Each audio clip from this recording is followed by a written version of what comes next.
Tonight, students prepare for homecoming. Plus, students get ready for class registration. Stay tuned, Troy. TrojanVision Nightly News starts now. From the high-definition digital production center on the Troy campus, with news from Troy University locations around the world, this is Troy TrojanVision Nightly News. Hello and welcome to Troy TrojanVision Nightly News for October 24th, 2012. I'm Christina Cook. And I am Bailey Majors. Thank you for joining us this evening. This year's homecoming theme is Dr. Seuss, and last night the Student Government Association discussed celebrating homecoming in a way that would make the author proud. Judson Garner has more. Children's author Dr. Seuss had a mission, and the SGA plans to continue that drive as a part of the homecoming celebrations. He was a large proponent for childhood literacy, and that was his national philanthropy during his time, and it's also still the national philanthropy for the Seuss Company. So we've chosen to kind of partner along with that and read across America. Or as Farrell put it in last night's SGA meeting, read across the Trojan Empire. The SGA will set up bins and locations around the city of Troy and also on Troy's campuses to benefit child literacy. This book drive will give children the opportunity to have a classic children's book of their own. We're asking for new to gently used books for children, so it's probably not the best idea to bring kind of a more adult novel. But if a person does drop off a classic novel targeted to older readers, those books will also be put to use and donated to local organizations like Charles Henderson High School and the Pike County Boys and Girls Club. Along with the book drive, the SGA plans to have Dr. Seuss book readings with children located around Troy's campuses. And the readers are a who's who of Troy University. Chancellor Hawkins, some of our upper administration, our Department of Alumni Affairs, some of our congressional members in D.C., some of our students, as well as some of our campuses around the world. Judson Garner, Troy TrojanVision News. Starting Monday on Troy's main campus, the drop boxes will be up in the SGA office, Hawkins Hall, and the Trojan Dining Hall. Well, it's said that some people march to the beat of a different drum. Well, last night, Troy's percussion ensemble performed a concert by beating on many different drums. Kayla Magoo gives us a look. Tuesday night, the percussion ensemble held their Percussive Arts Society International Competition preview concert. The ensemble has put in about 500 hours of work preparing for this and their upcoming tour since winning first place in PASIC. Ensemble member Wally Pendergrass says this means everything to not only them, but Troy University as a whole. This performance means everything, not just to us who want to go on to graduate school. We'll basically be doing a live audition in front of everyone we hope to study under. It's also huge for Troy because it shows on a national level what our percussion studio is able to do and compete with the other big schools like Kentucky and Florida State, who are really big in the world of percussion. The percussion ensemble played on traditional instruments as well as some not-so-traditional pieces they built themselves. The concert featured 4 world premiere works, one of them by composer-in-residence Brian Nosny, who had this to say. I didn't really have a lot of thought, I just kind of enjoyed it. There are few things better than watching something that you create come to life. I mean, they've absolutely set the bar for it. Every performance is going to basically be judged against this because they, in my mind, they couldn't have played it better. The performance was a great way for students to get a taste of some creativity, something Chancellor Jack Hawkins Jr. says is contagious. Remarkable, some of the most creative work I've seen students perform. It elevates percussion in particular as one subunit of the School of Music to a level we've never experienced, and that sort of thing is contagious. Kayla Magoo, Troy TrojanVision News. Last night's concert was a preview of the ensemble's performance for the upcoming Percussive Arts Society International Convention next week in Austin, Texas. Well, Bailey, it's almost time to register for spring classes, and for some, it may be their last time to register. That's right, Christina, but for some students, it may be the first time they register, so they might need some help. Boyd Price has the story. For many upperclassmen, registering for the next semester's courses is a routine event. However, freshman students are not as familiar with the process of registration because they had their fall courses registered for them at Impact Student Orientation. But soon they will register for classes on their own for the spring 2013 semester. The Freshman Registration Workshop, sponsored by Student Support Services, was a 3-day event where freshman students could come on any day and receive advice on picking a major and minor, choosing the right courses, and completing the registration process. Staff from Student Support Services were on hand to answer questions and assist freshmen in filling out their course schedules for the spring 2013 semester. It's a registration workshop for first semester students who have never been through our registration process before. It's to help them get ready for registrations. Typically you get here through the summer orientation program and through Impact. And so this is the first real opportunity to sit down with an advisor and to walk through the process. The staff expects over 300 freshmen to attend the multi-day registration workshop. Many freshmen who attended the workshop said it was beneficial, and they offered advice for other freshmen who are registering. It's very helpful to meet with your advisors on trying to figure out what class you should take. And definitely ask questions. Don't be afraid to ask. You really got to look at your schedule and make sure it fit your time. If you don't know what your major is, you need to figure it out, because it's going to help you a lot. Fulmer stressed the importance of students seeing their academic advisors and using the helpful resources of the Center for Student Success in Eldridge Hall. We want to encourage students, see your advisor. If you need help, come see us in the Center for Student Success in Eldridge Hall and we'll help you. Let's get it right the first time. Lloyd Price, Troy TrojanVision News. The workshop's wrapped up today, but if any freshmen have questions about registration, they can stop by the Office of First Year Studies in Eldridge Hall. And now taking a look at news from around the state. In Montgomery, Governor Robert Bentley's office says that open records law doesn't cover budget cut proposals he could have implemented if voters had rejected the transfer of $437 million to the state general fund budget. The Decatur Daily filed a public records request asking for correspondence between the governor and his staff for agency heads about possible cuts and about plans for early retirement incentives for public employees. And in Birmingham, opponents of a decision to close the inpatient care unit at Cooper Green Mercy Hospital in Jefferson County hope a visit by the Reverend Al Sharpton will bring national attention to the issue. Sharpton will visit Birmingham on Friday. And in Dothan, a 48-year-old man has been ordered to serve 161 years in prison in connection with the rape and sexual torture of a woman during a kidnapping. A Houston County judge handed down the sentence for Kenneth Earl Morris earlier today. Still to come on Troy TrojanVision Nightly News. The volleyball team reached a milestone last night for the first time in a decade. Danielle Percival will give us that story when she joins us with sports. But first, President Obama and Mitt Romney are on the campaign trail for voters in the swing states. We'll have that story and more after the break. Candidates fight for the powerful senior vote in the battleground state of Florida.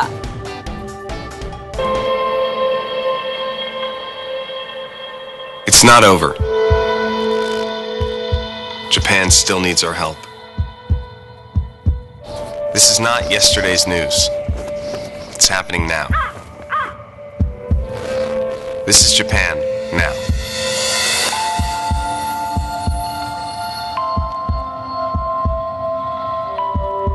Let's help.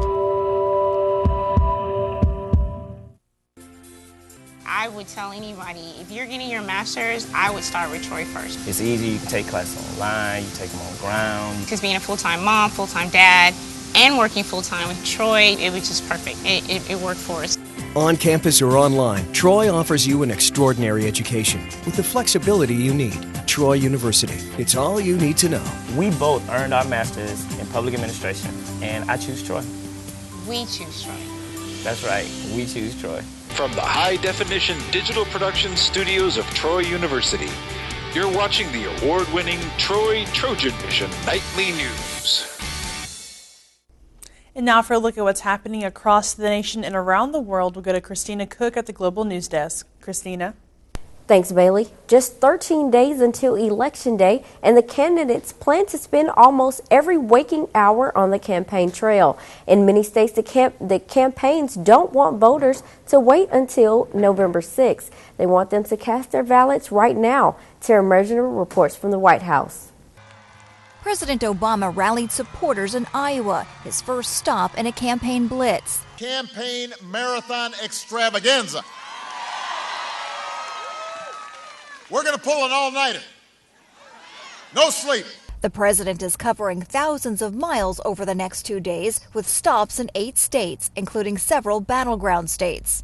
Mitt Romney is a frequent flyer as well. He's crisscrossing the country this week with rallies in Nevada and Iowa today.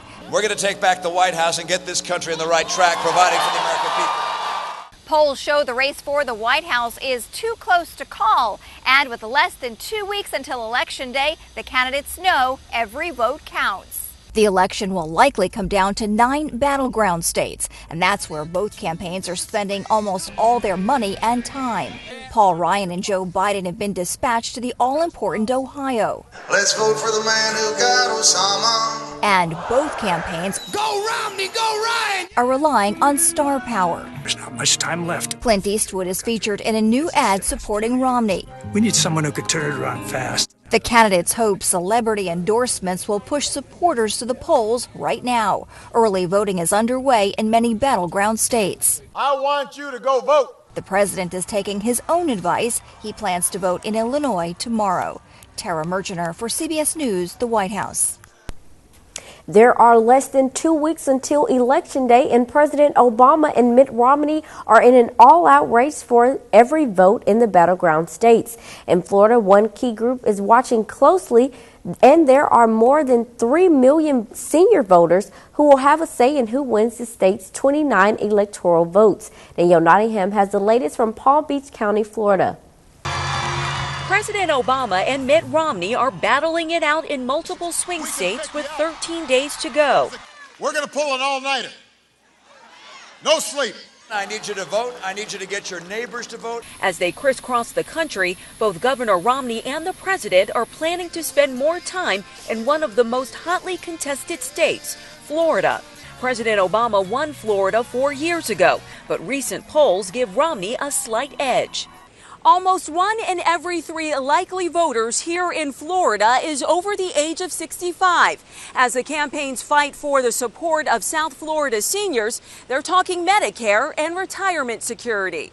Harry Raucher and Ed Berger have already cast absentee ballots for President Obama. Many people are on Social Security, fixed incomes, and without that, they couldn't exist. And now that I'm on Medicare, I would not want any of it to be lost. Francine Miller of Boca Raton is an independent who voted for President Clinton. This year, she's working to elect Romney. Obama is not saying what his plan is. So is it going to be more of the same? Miller and Republican Charlotte Beasley say this election is about the economy and health care. I've read some of the issues in Obamacare, and I don't like what's going to be taken away from seniors. These seniors know the race is close, and they're volunteering their time to help their candidate win this battleground.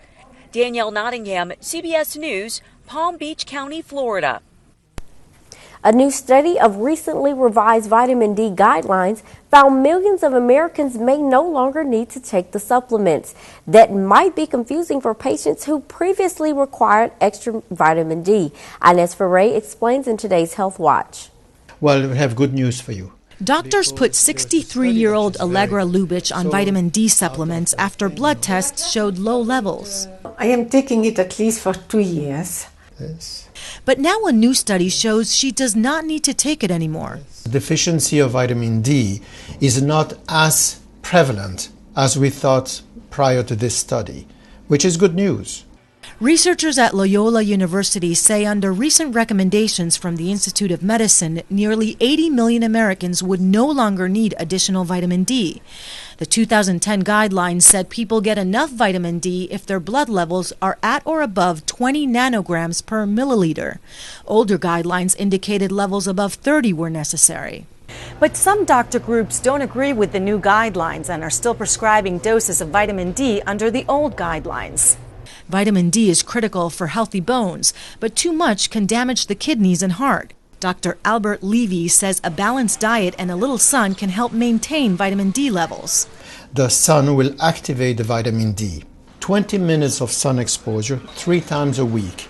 Lubitch is listening to her doctor and will stop taking her supplement, but she says she'll let him know if she starts to feel different without it. Inez Ferre for CBS News, New York. And that wraps things up from the Global News Desk. To see more stories from across the country and around the world, such as how exercise can keep your mind young, you can tune in to Trojan Vision Global News right after the nightly news. Now, back to you, Bailey. Thank you, Christina. And now Danielle Percival joins us for a look at sports. So Danielle, it's the middle of the week. Not a whole lot of action usually goes on, but we have one team that was in action last night. What can you tell us about the volleyball game? Well, that's right, Bailey. The volleyball team was taking a little bit of a break from conference action, had an out-of-conference game on the road. Turned out to be an exciting match. Let's get into the details.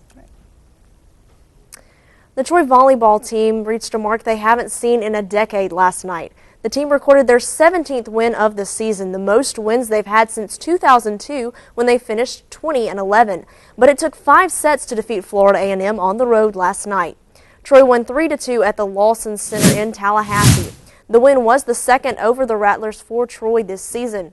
Alicia Dukes led Troy with 19 kills, while Alexandra Alexander posted 50 assists for the Trojans to go along with 15 digs for a double-double. But Alexander wasn't the only Trojan with a double-double. Dukes also had one and barely missed out on the first triple-double of the season for the Trojans with a match-high 9 blocks. The Trojans return to the floor on Saturday when they travel to South Alabama to resume Sunbelt play. The Trojans sit in second place in the Sunbelt at 7-3. Troy and South Alabama will get underway at 7 p.m. at Jaguar Gym. And the soccer team is also coming off a big win that secured them a spot in the Sunbelt Conference Championships. This is the 4th consecutive season the Trojans have been able to earn a berth to the tournament. Despite a 6-game losing streak during the season, the Trojans have fought back, and they're almost at 500, sitting at 8-9-2 this year. Head coach Chris Bentley says his team just needs to focus on playing their game. Need to focus on in order to try and improve that seeding? I think the big thing is we just got to go in and control ourselves. In the past here, we've been up and down with really paying attention to what the opponents are doing, playing off of what they're doing, and really what we need to do is just go in and set our standard, dictate play, and do our thing. And if we do that, I think we'll be fine. The Trojans' final regular season game of the year is this Friday at South Alabama. The Trojans and the Jaguars will meet on the pitch Saturday at 7 o'clock. And Saturday was a day of many firsts for the Trojan football team. It was the first home win of the season for Troy, the first time they'd beat FIU in 3 years, and also quarterback Corey Robinson's first missed start since his freshman season. But with Robinson out, that just meant the next man had to step up. Saturday's excitement could all be summed up in Barry McKnight's call of kicker Will Scott's field goal with 11 seconds left on the clock. Deep breath by Scott. Snap, kick, it's away, and it is good! It's good! So maybe I just wanted to relive the excitement again, but there were other factors Saturday that led to the game-winning kick. We got our starting quarterback out. Deion Anthony does a really great job. Not perfect, but did a great job, doing the things he does. For quarterback Deion Anthony, Saturday was his first collegiate start, though you wouldn't know it by the numbers.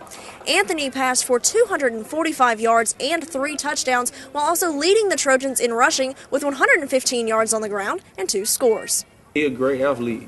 He's a better athlete than most of us out there. So, it ain't hard to play with him. We just got to let him know we believe in him. He's going to get the job done.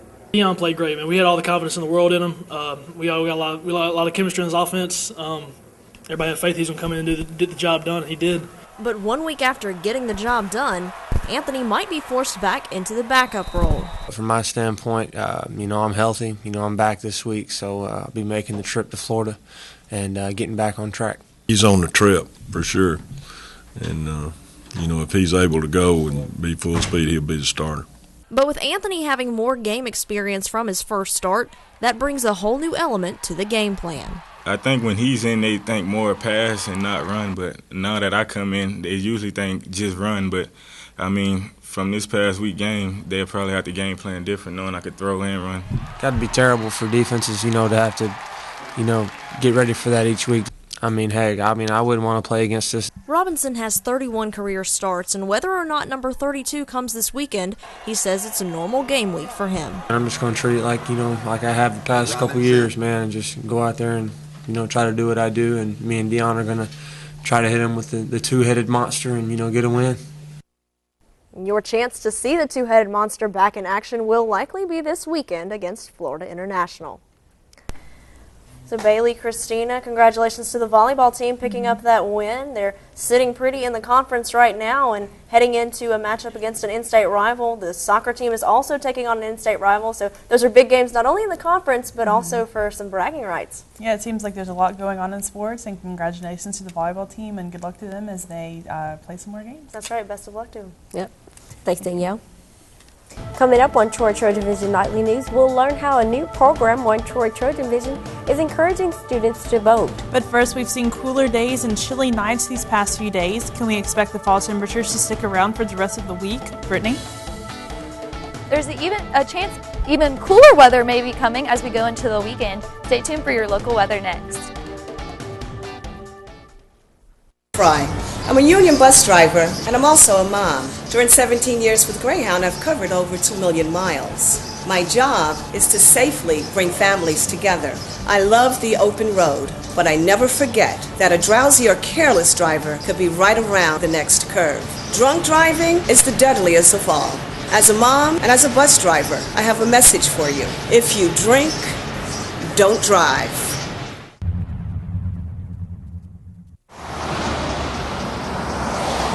Some risks are obviously not worth taking. Watch where you're going! Some aren't as obvious, but could be just as deadly, like the risk for type 2 diabetes, especially if you're over 45 or overweight. Take the diabetes risk test. It's free and takes less than a minute. Type 2 diabetes is one risk you can't afford to take. So stop diabetes before it stops you.